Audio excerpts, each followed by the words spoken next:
গত ৫ আগস্ট শেখ হাসিনার সরকারের পতনের পর ভারতের নেতারা বাংলাদেশ নিয়ে তাদের অবস্থান জানিয়েছে। এবার বাংলাদেশ নিয়ে নিজের অবস্থান জানিয়েছে ভারতের বিরোধী দলীয় নেতা রাহুল গান্ধী। সম্প্রতি যুক্তরাষ্ট্র সফরকালে রাহুল গান্ধী বলেন, বর্তমান ডক্টর ইউনূস সরকার সহ ভবিষ্যতে আগত যে কোনো সরকারের সাথে কাজ করবে কংগ্রেস।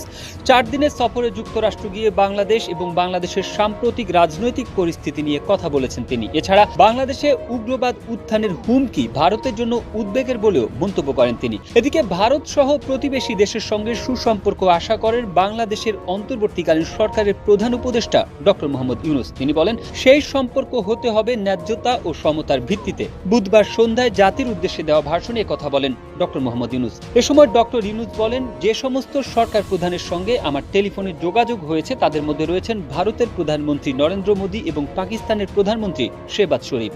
সাংবাদিকদের প্রশ্নে জবাবে বলেন, বাংলাদেশে সব ধরনের সহিংসতার অবসান হোক, এটা তারা চান এবং যত দ্রুত সম্ভব এটা থামানো বাংলাদেশের অন্তর্বর্তী সরকারের দায়িত্ব।